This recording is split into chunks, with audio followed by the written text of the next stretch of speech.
هذا مطرف بن عبد الله بن الشخير الإمام المعروف. قال قتادة عنه: كان مطرف إذا كانت الفتنة نهى عنها وهرب.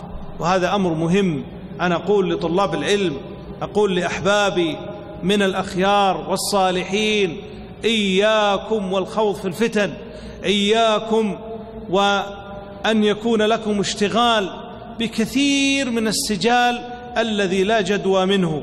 وخاصة نوجه رسالة إلى إخواننا في كل بلد مسلم، ليس هنا، في كل بلد مسلم، أن يشتغل الإنسان بإنجاء نفسه أولا. أهم شيء تنجو أنت، وبعدين إذا كان عندك نصيحة فوجهها برفق ولين. وهذا العالم مطرف هذا كانت تحصل له كرامات، وهذه الكرامات ليست مطلب للعابد، انتبه، ليست مطلب له، لكن الله تعالى يعطيها للعابدين الصادقين السالكين طريق محمد نبي الرحمة صلى الله عليه وسلم، نصرة من الله لهم وتثبيتا لهم وكبتا لأعدائهم.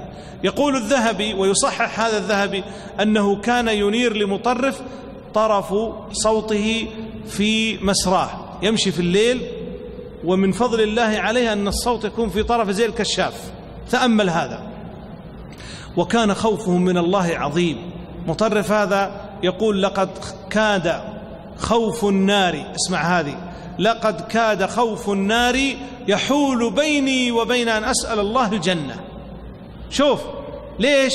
لأنه تأمل ما عند الله من العقاب، وأن الله سريع العقاب، وأن الله شديد العقاب، وتأمل الأخبار من الآيات والأحاديث التي ذكرت جهنم وحرارتها وشدتها وإذابتها للجلود، فخاف رحمه الله ورضي الله عنه من النار، فكاد يشغله الهرب من النار عن سؤال الجنة.